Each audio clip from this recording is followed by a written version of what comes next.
Shalom, Ate, kita semua. Perkenalkan nama saya dengan bersama ini saat menyaksikan kita semua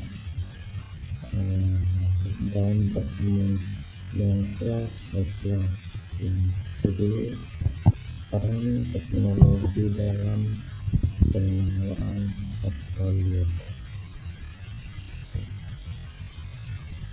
Dalam menghadapi tantangan investasi portfolio yang semakin kompleks, teknologi modern hadir sebagai solusi inovatif. Presentasi ini akan menjelajahi bagaimana berbagai teknologi mendukung upaya perlindungan, pemantauan dan pengelolaan portfolio di seluruh dunia. Mengapa teknologi penting? Efisiensi, data, dan monitoring.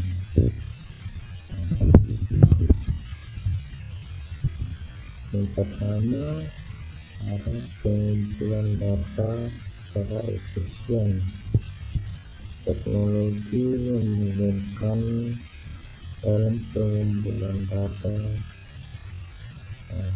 dalam jumlah skala besar dengan lebih cepat dan lebih akurat. Yang berikutnya ada monitoring real time.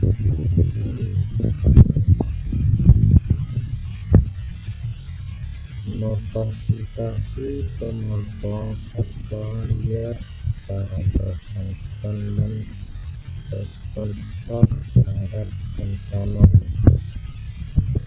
mengambil keputusan berbasis data dengan cara mendalam, mendukung strategi investasi yang lebih tepat.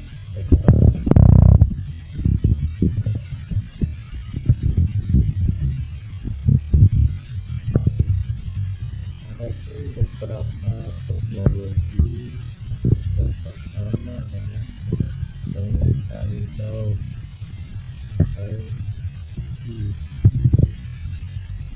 pemanfaatan juga adalah dilakukan yang pertama identifikasi area solusi bagi portfolio dan koridor integrasi. Kedua, pengelolaan potensi perubahan dari investasi, organisasi, dan bersama pendidikan.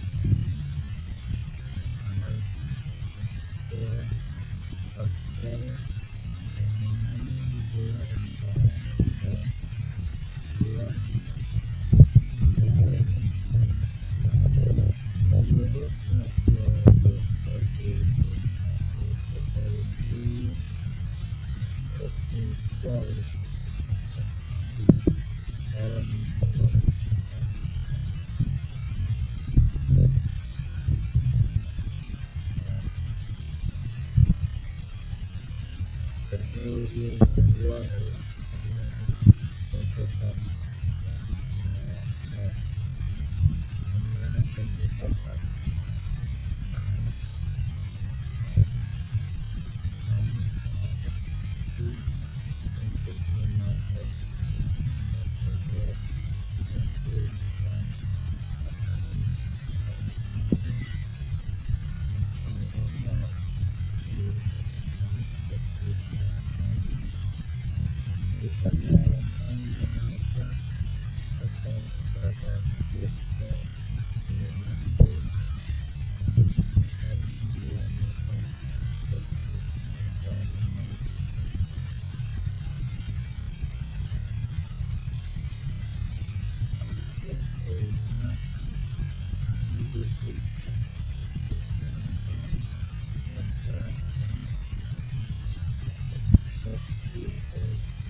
Teknologi ini memberikan yang terbatas hanya orang percaya apakah menjadi proses hukum dan elit oleh kebenaran atau yang sebenarnya environmental yang sangat untuk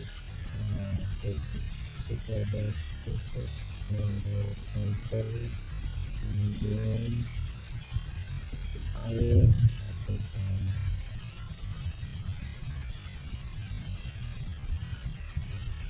Teknologi karena seperti bahan air, seperti bahan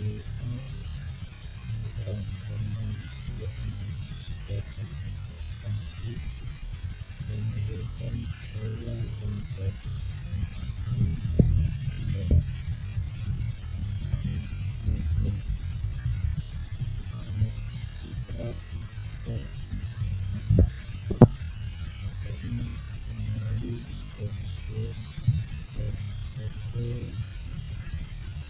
kecil hanya harus tetap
berikutnya adalah saya akan membahas pertemuan yang ke-12 terkait dengan judul isu-isu terkini dalam konservasi dan kesehatan lingkungan. Pertemuan ini akan membahas isu-isu krusial yang membentuk landscape konservasi dan kesehatan lingkungan global saat ini, serta menyoroti keterkaitan antar kedua dan solusi inovatif. Poin pertama adalah perubahan iklim, ancaman senyap bagi kehidupan satwa liar. Perubahan iklim memicu serangkaian dampak merusak pada keanekaragaman hayati. Kenaikan suhu global dan pola cuaca yang tidak menentu mengancam keberlangsungan hidup banyak spesies.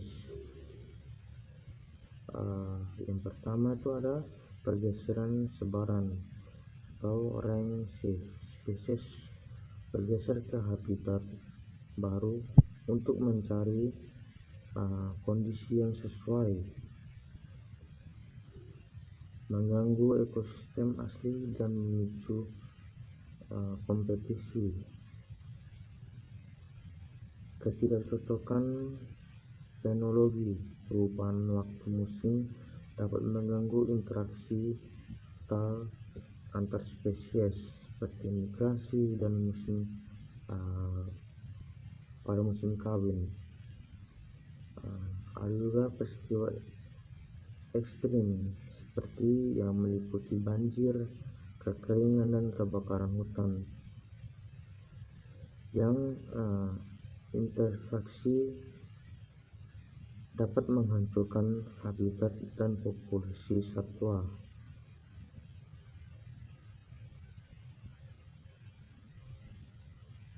Yang kedua, konflik manusia dan satwa. Ketika populasi manusia dan satwa liar bersinggungan, konflik tak terhindarkan. Human will conflict menimbulkan kerugian yang signifikan bagi kedua belah pihak spesies. Penyebabnya adalah yang pertama itu ada fragmentasi habitat. Yang kedua, perluasan lahan pertanian, perburuan mangsa alami, perubahan pola migrasi satwa yang memunculkan dampak berupa kerugian pertanian dan ternak, cedera atau kematian manusia dan satwa, penurunan populasi satwa, spesies negatif terhadap konservasi. Yang ketiga, penyakit zoonosis atau jembatan antar spesies, penyakit yang menular antara hewan dan manusia, menyoroti terkaitan erat antara kesehatan semua makhluk hidup. Yang pertama, kesehatan manusia dapat memiliki ancaman pandemi dan ketahanan pangan. Yang berikut ada kesehatan hewan, yang dimana hewan memiliki penyakit, contohnya seperti dalam hewan ternak ataupun satwa liar, dimana menyebabkan mengganggu kesehatan lingkungan seperti perusakan habitat dan populasinya. One Health menekankan bahwa kesehatan manusia, hewan, dan lingkungan saling terkait erat. Gangguan pada satu komponen dapat mempengaruhi yang lainnya, di mana Organisasi Kesehatan Dunia atau WHO secara aktif mempromosikan pendekatan One Health untuk mengatasi ancaman kesehatan global. Yang keempat itu ada perdagangan satwa liar secara ilegal. Industri multimiliar dolar yang mendorong banyak spesies menuju kepunahan kini dipengaruhi oleh teknologi skala global, di mana jaringan perdagangan internasional yang kompleks melibatkan kejahatan terorganisir, ancaman bagi spesies ikonik seperti gajah, badak, dan harimau, di mana ada isu baru platform online memfasilitasi penjualan satwa liar ilegal. Anonimitas internet mempersulit pelacakan pelaku, peluasan pasar gelap ke skala yang belum pernah terjadi sebelumnya.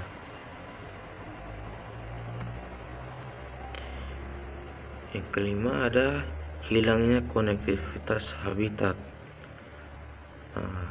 Fragmentasi habitat memecah landscape menjadi pulau-pulau terisolasi, mengancam keberlangsungan hidup populasi satwa liar.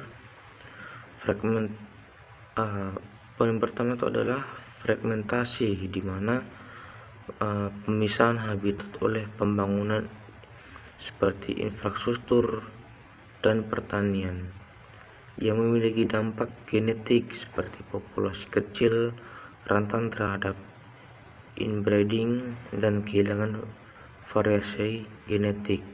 Jadi pentingnya landscape adalah konektivitas penting untuk pergerakan satwa liar dan aliran genetik. Konektivitas habitat adalah arteri dan vena dari landscape. Tampaknya ekosistem tidak dapat berfungsi optimal.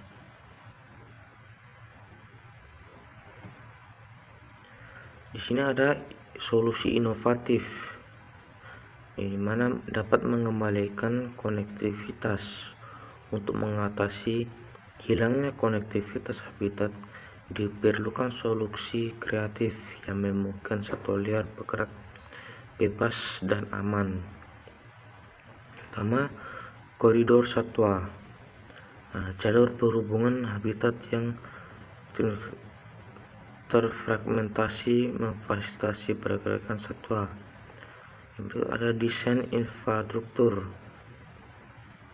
jembatan ekologi atau terowongan bawah tanah yang dirancang khusus untuk hewan, di mana perencanaan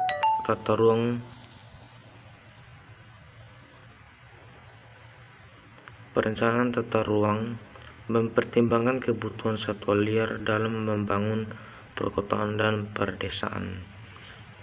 Infrastruktur hijau adalah investasi untuk masa depan, memastikan keberadaan satwa liar dan layanan ekosistem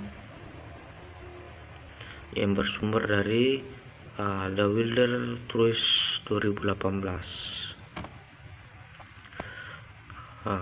Yang berikut ada keterkaitan antara isu. Isu-isu ini tidak berdiri sendiri.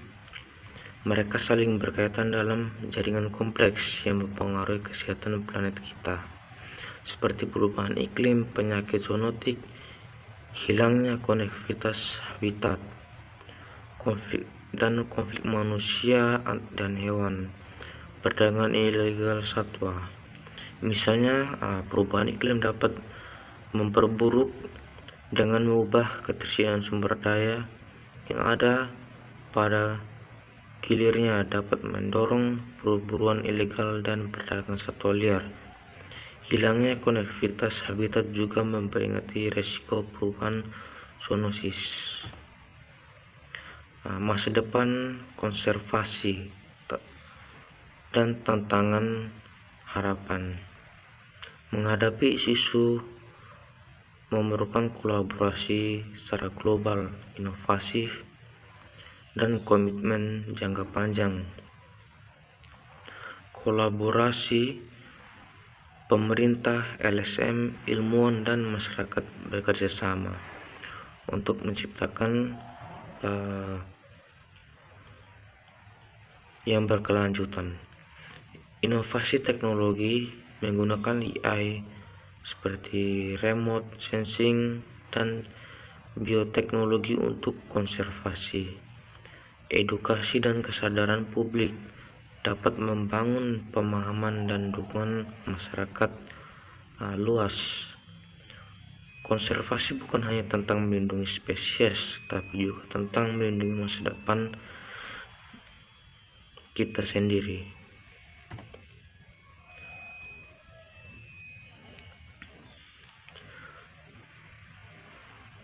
Berikut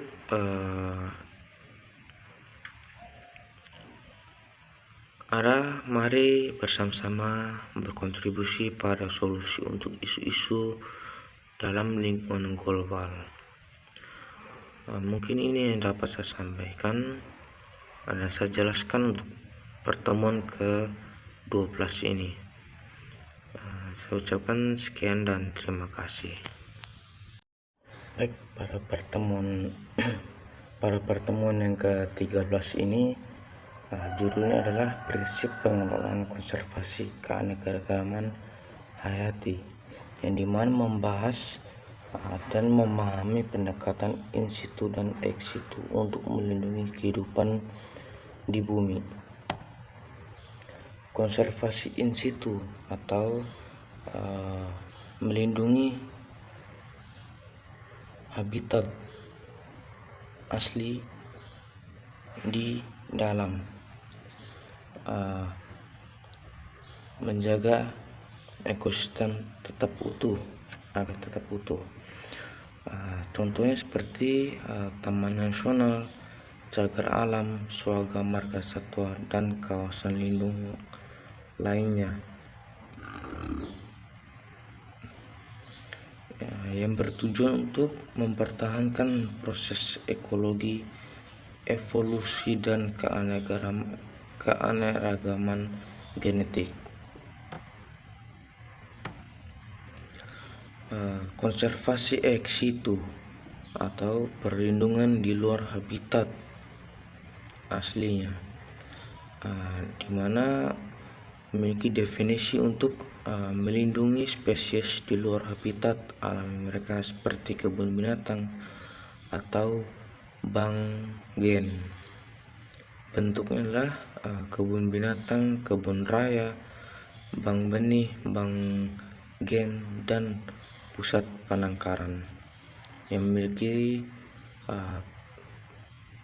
tujuan untuk mencegah kepunahan, mendukung dalam penelitian dan program reintroduksi.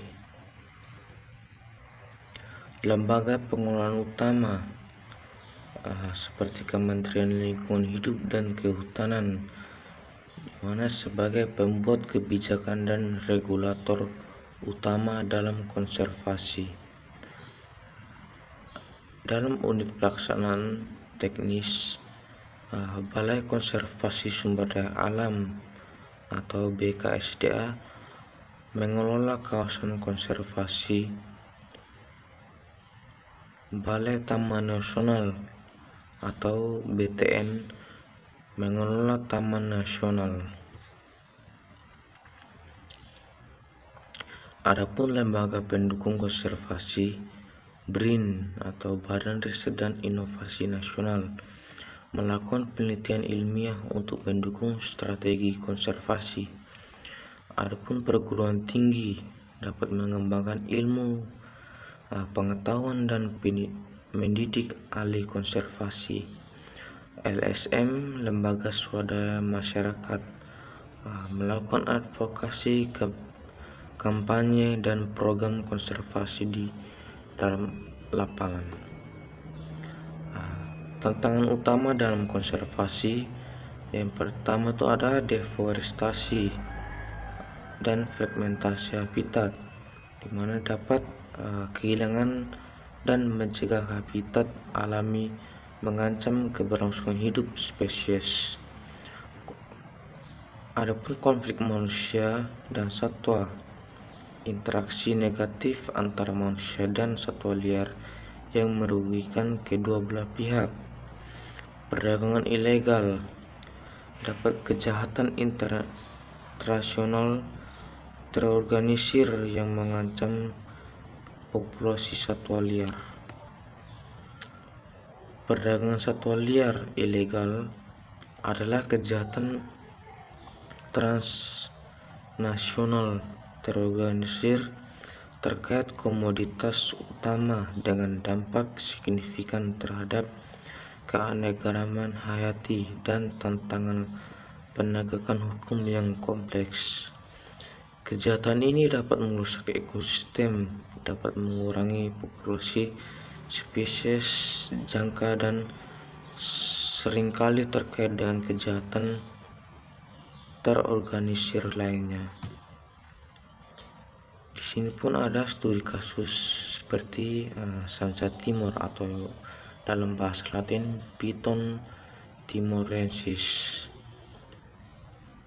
Status satwanya, Sanca Timor adalah spesies ular endemik Pulau Timor yang terancam punah, sering menjadi target perdagangan ilegal karena kulitnya yang indah.